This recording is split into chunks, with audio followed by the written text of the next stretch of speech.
उस दिन मैं परसों महाराज जी के पास गया ना रात को, महाराज जी बड़ा सुंदर प्रसंग सुना रहे थे। महाराज जी बता रहे थे कि पूज्य श्री पंडित जी महाराज का नियम था, रात्रि 2 बजे भजन में बैठते थे और सुबह 8 बजे तक 6 घंटा एक आसन पर बैठकर भजन करते थे। बीच में एक बार लघु शंका के लिए बाहर आते थे और एक सेवक वहां द्वार पर रहता था हस्त प्रक्षालन आदि कराने के लिए, और पुनः आकर भजन में बैठ जाया करते थे। एक बार क्या हुआ, प्राय करके 3 घंटे के बाद ही उठते थे।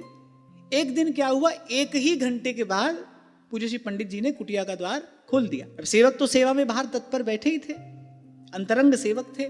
तो पूज्य श्री पंडित जी महाराज जब लघु शंका करके लौटे तो हस्त प्रक्षालन कराते कराते उन्होंने पूछा, बोले आज आप कछु पहले ही बाहर आए गए? पूज्य श्री पंडित जी महाराज उनकी ओर देखा, थोड़ा मुस्कुराए, कहा तुम अपने हो, यहाँ सो तुम सो बताए रहे हो। बोले आज भजन में बैठते ही बोले श्री ठाकुर जी की कृपा थे, श्री ठाकुर जी को लीला दर्शन है वे लगो। बोले वह लीला दर्शन करते करते भजन छूट गए।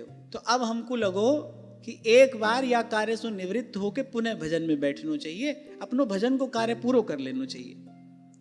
अब जो सेवक थे उन्होंने कहा है कि लीला दर्शन यही तो भजन का फल है, और ये कोई भजन से अलग है, आप भजन ही तो कर रहे थे। उसके कहने का तात्पर्य था कि आप इसको भजन से अलग मानते हैं क्या? पूज्य श्री पंडित जी के नेत्र सजल हो गए, बोले है गई ना भूल, और उनसे कहने लगे जो लीला दर्शन भयो, बोले वो तो प्राणनाथ की कृपा है, बोले हमारो भजन हमारो कर्तव्य है। जो प्राणनाथ की कृपा है बोले वो तो उनको प्रसाद है, वाके लिए तो उनको धन्यवाद है, और धन्यवाद स्वरूप तो कछु अधिक भजन होना चाहिए। और ये तुम कैसी बात कर रहे हो? बोले वो जो 1 घंटा हमको लीला दर्शन हुआ, अरे वो तो प्राणनाथ की कृपा है, और जो हम गुरु आज्ञा से अपना नित्य का नियम करते हैं वो हमारा कर्तव्य है। आप देखो कितनी उच्च कोटि की ये निष्कामता है, जबकि उनके सेवक ने जो बात कही वो ठीक ही है। लीला दर्शन जो हो रहा है उसमें हो तो भजन ही रहा है ना, चिंतन ही तो हो रहा है। उन्होंने कहा नहीं भाई, वो प्रभु की कृपा है।